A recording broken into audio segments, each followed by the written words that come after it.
What's up, y'all? So one of the most frequently asked questions that I get on some of my videos where I have been rekeying in the back of my van is, what is this tool? This tool, pliers looking thing, I have used quite frequently. It lives right there in my rekeying area in the back of the van.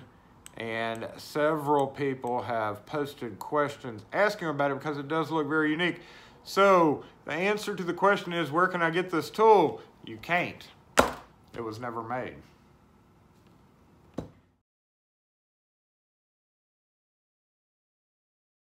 Now, I mean, you know, I'm kind of joking about that. It was obviously made at one time, and I'm going to hold this up, and I'm going to actually move it over to the counter, but I'm going to, wait, where's the camera? There it is.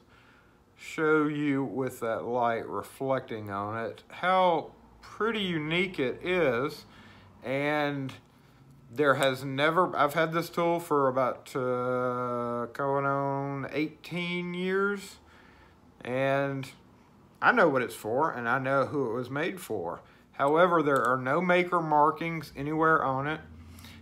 If you are familiar with tools at all, you will think immediately, oh my God, what kind of Knipex is that? Because yes, Knipex, not exactly this one. This has a rougher texture, but if we look at their pliers wrench, it has the exact same color, shade, material. Look at their electrician's pliers, same exact thing, same type of construction that we have never seen with any other tool maker, with this smooth, closed off pivot design. It's got to be Knipex, because if you look at the two pivots right there.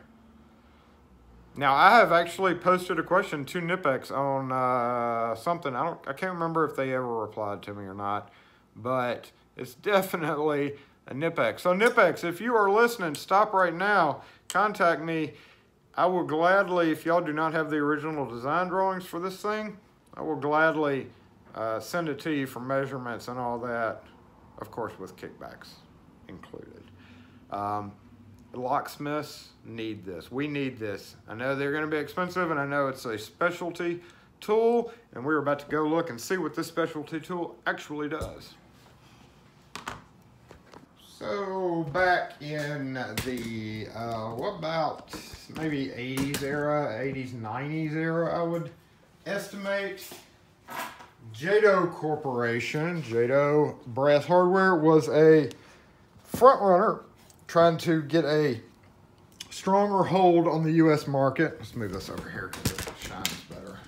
And had started selling brass hardware. Some of that brass hardware was actually profile cylinders. If you don't know what a profile cylinder is, it is a cylinder that looks like this. It's frequently mounted on a door upside down, to the US anyway. It's upside down. Most US locks, you would expect it to be right side up. However, this is a overseas thing. A lot of you overseas guys are very familiar with profile cylinders. A lot of people are familiar with them and may not know, but in the US market, they came in with like CES, and we've talked about CES in another video, and they had this plastic cap in top, and you can pop that cap out and put in new pins. They really suck to rekey. I actually just rekeyed several of those the other day, and the plastic was so brittle, it all busted apart. It was horrible. They're always horrible, especially since those plastic caps are hard to get. You can get them, but they're expensive, and it's just, I've never bothered to order them. But if we look at this profile cylinder, we can see, you don't really understand how it comes apart, but we can see here, you see that little indentation right in that area? I didn't bring out a pointer, but right there, it kind of dents down. If we turn it around the other side, we see it's dented down right there. So yes, that is what this is. This is a crimping tool, specifically for crimping down that ring. And because you have to, there's no gap in this particular ring. You actually have to cut this ring off. Now, Jado did have several different kinds of cylinders. After a while, they they started, yeah, this one is Jado. They started doing the hex caps on top. We also have some of the better designed Jado cylinders. These look like a anti-snap feature here. If it broke off, you wouldn't be able to open it, I guess. I'm not sure. You know, this was back, like I said, 80s, 90s era when they were popular. Now, these did have an open ring design. You can see the little open legs right there and there. You could just slip this ring off and rekey it. But they had the hex caps in them too, so you could just rekey it that way. You could rekey it either way. But long story short, sorry about that. So yes, and I know this, like I said, I got this tool with some inventory from an old hardware store that used to sell these things. And also what came with that is the pinning kit, and I have it right here. Ugh.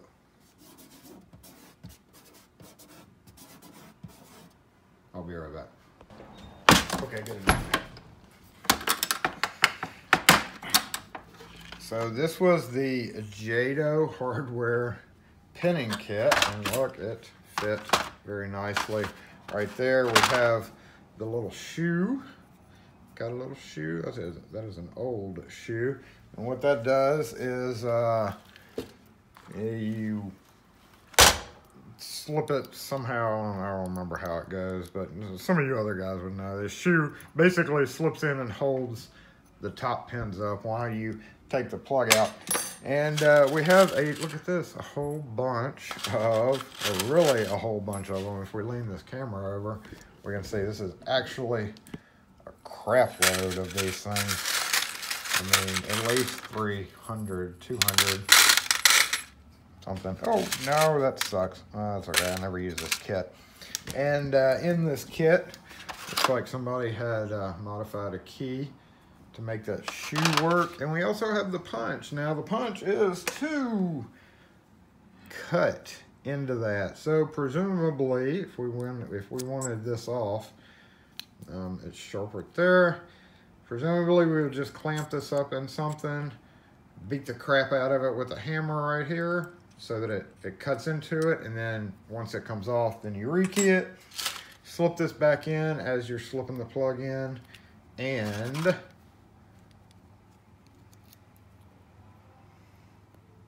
well, let's get up. Wait, let me not look through the camera when I'm doing that. Let's see. There we go. Crunch. I need this for the screenshot, right? So since we've got so many, don't do that. But this, aside from doing this, because we don't really do that, look at these big old fat springs. And some balls in here too. This has, this is nice. This has kind of serrated bottom pins. Serrated. Look at this. The longer pins have kind of a bunch of little serrations on there. That is cute. So these actually did have serrated pins. Looks like we got 1, 2, 3, 4, 5, 6, 7, 8,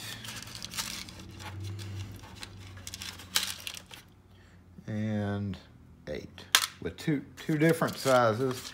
We have standard top pins there, and this one's gonna accidentally drop these rings in, or oops, that is in the wrong hole.